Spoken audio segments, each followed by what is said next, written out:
외도하는 사람들의 말과 행동은 정상적이지 않기 때문에 많은 사람들이 이를 정신병으로 오해하는 경우가 많습니다. 그러나 외도하는 사람들의 말과 행동이 비정상인 것은 중증심리장애인 관계중독이 발생했기 때문입니다.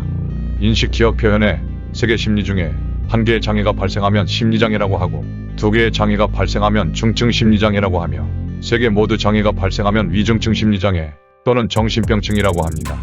그리고 남편 또는 아내의 외도를 알게 된 배우자에게는 외상 트라우마가 발생하는데 이는 3개의 심리에 크나큰 문제가 생겨 이것이 곧 장애로 전환될 위기에 놓인 상태입니다. 따라서 외도한 당사자는 2개의 심리에 장애가 발생한 중증 심리장애이지만 이를 알게 된 배우자가 자신의 외상 트라우마를 방치하면 한순간에 3개의 심리 모두의 장애가 발생하여 위중증 심리장애 또는 정신병증에 이르게 됩니다. 이때 심리장애, 중증 심리장애, 위중증 심리장애, 외상 트라우마는 단순한 심리 문제가 아니라 심리습관 문제이기 때문에 정확하게 치료가 되지 않는 이상 그 어떠한 방법으로도 악화가 이루어질 뿐입니다.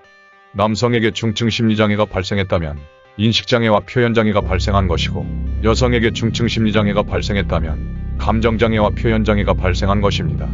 중증 심리장애인 경우에는 아직 1개의 심리가 정상으로 작용하기 때문에 완전히 마음이 파괴된 것은 아닙니다.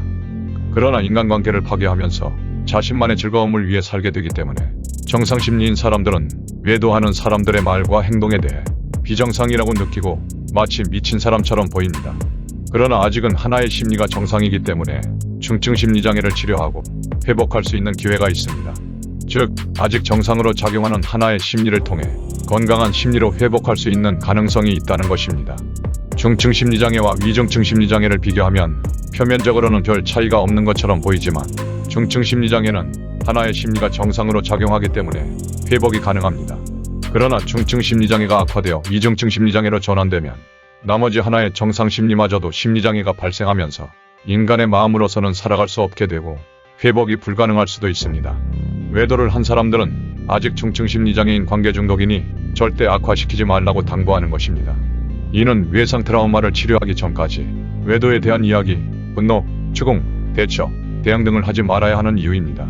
또한 외상 트라우마로 고통을 받는 사람들이 정확한 치료를 하지 않은 채 자신감과 즐거움을 추구하게 되면 위중증 심리장애가 발생한 것인데 그러면 더 이상은 인간의 마음이 작용하지 않기 때문에 인간관계를 맺고 살아갈 수가 없습니다. 정상적인 인간관계를 맺는 순간 스트레스 또는 상처가 발생하면서 이성을 잃거나 정신을 잃게 됩니다. 그러면서 평생 파멸하거나 또는 정신병원에서 보내야 합니다.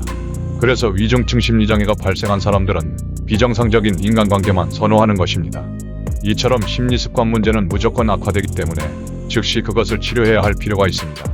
심리습관 문제가 발생했을 때 인간다운 정상적인 삶을 원한다면 무조건 KIP 마음치료를 시작하시기 바랍니다.